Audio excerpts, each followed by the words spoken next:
असम के महामहिम राज्यपाल, मेवाड़ की राजनीति के शिखर पुरुष श्रीमान गुलाब चंद जी कटारिया पधार चुके हैं। एक बार तालियां बजा करके सभी लोग स्वागत करें, अभिनंदन करें, हार्दिक स्वागत करें।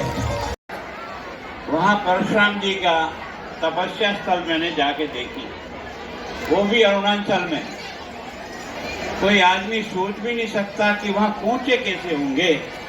इसका मतलब पहले कोई न कोई साधन ऐसे तगड़े थे। ये जो विमान कहते हैं ना, ये विमान, इसका मतलब हमारा देश बहुत प्राचीन काल से बहुत ही संपन्न और सब प्रकार से था।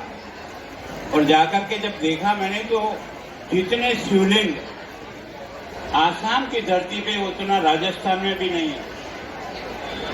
कोई गांव ऐसा नहीं है जहां शिवलिंग नहीं है। और एक अकेला पहाड़ है, सूर्य पहाड़, जिस पर 1000 शिवलिंग एक पहाड़ पर है। इसका मतलब हमारा देश अगर जिंदा रहा है अब तक, तो ये कोई न कोई ऐसी शक्ति यहाँ इस धरती पर है जो भगवान माँ की कोख से पैदा होकर के पापियों का विनाश करके फिर से धर्म की स्थापना करता है। ये प्रमाणित है। तो मैं सोचता हूँ कि आप और मैं भाग्यशाली हूँ कि द्वारकाधीश के चरणों में आए हैं। और जो भी कोई जाता है भगवान के चरणों में तो अच्छी बातें मांगता है, कभी गलत बात नहीं मांगता।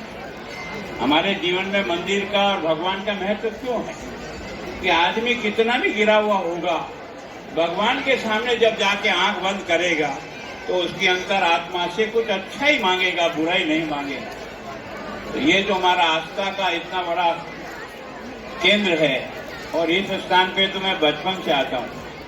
आप सब लोगों के आशीर्वाद से अभी आपके लोग महामहिम बनाने वाले तो आप ही लोग हो भैया। मैं अपने आप तो उठ के नहीं गया।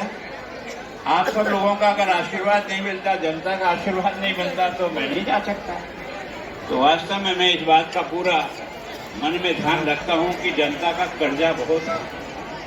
कितना सेवा करके उतार सकते हैं ये तुम्हारे भाग्य में जाएगा।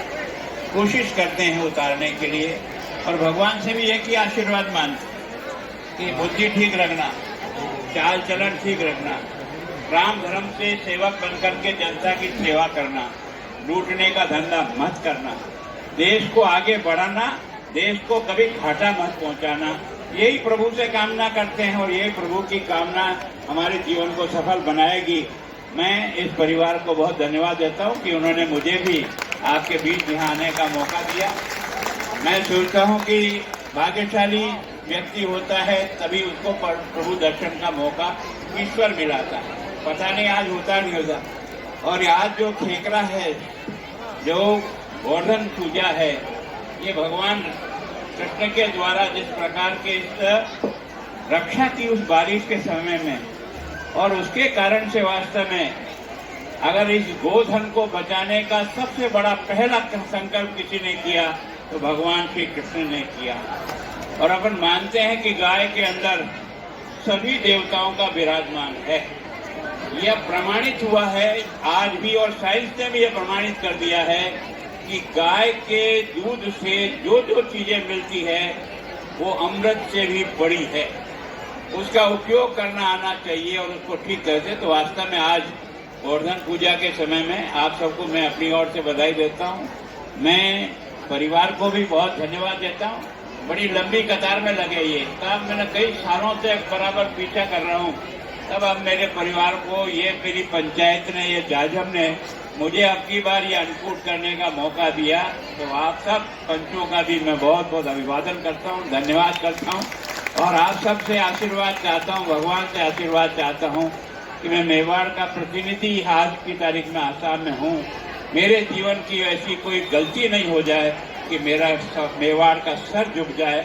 मेवाड़ सीना तान के कहे कि जिस बच्चे को हमने तैयार किया है उसने मेवाड़ की इज्जत रखने का पूरा प्रयत्न किया है। आप सबका बीच की जय।